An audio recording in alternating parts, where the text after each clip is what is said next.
Hi guys, I prepared for you another meals today. It's a homemade chapati mixed with vegetables and chicken.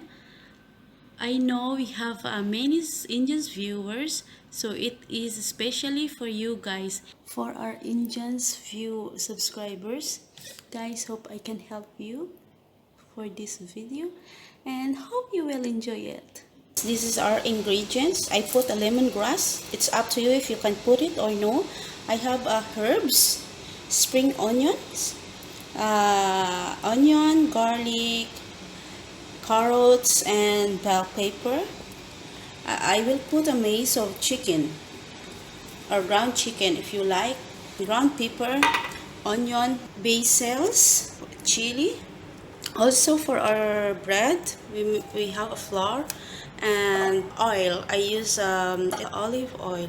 Hello guys, this is for the chapati bread. I put 2 cups of flour and some oil. Little bit only. Little bit oil and little bit salt. Okay, and warm water, and we mix it. It's really hard to do it alone. Okay, this is it. So guys, maybe you can help me there. It's very hard to be alone. I need someone, guys. Who's available there? Come here and help me. It's too hard. Some Indian friends there available? Come help me here. Joking. So here now the finished bread.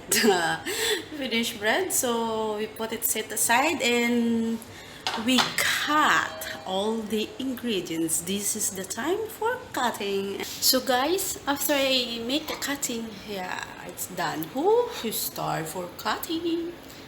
Here, cut. And now I make the frying pan hot. We cook a chicken with that vegetables. We make with that vegetable, okay? Some oil, and we put later garlic, onion, and all the vegetables we mix. Guys, we make the garlic golden brown before we put the onion, okay? I put onion and put a lot of our spices here. And we put the ground chicken. This is now our chicken. I need to boil it. After I mixing every ingredients there, vegetables, ingredients, here we are now. We need to start our chapati bread. Here now the chapati bread. So I will make it flat like this. Yeah, right. We make it flat. I flat it. And I will put some of our chicken that we fried before. We put it. We put more. Okay, like that.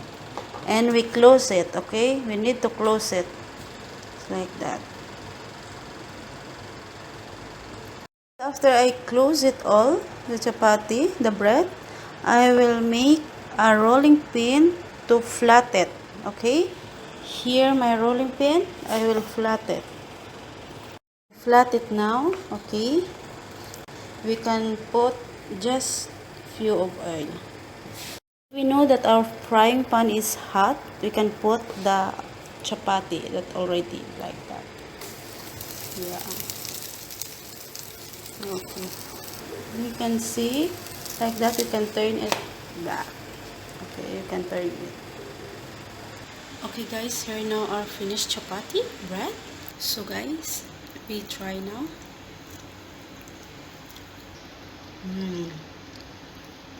Delicious.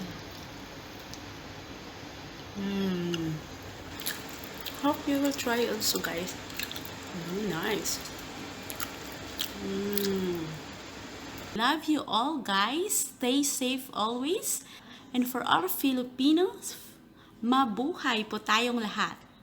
See you soon guys.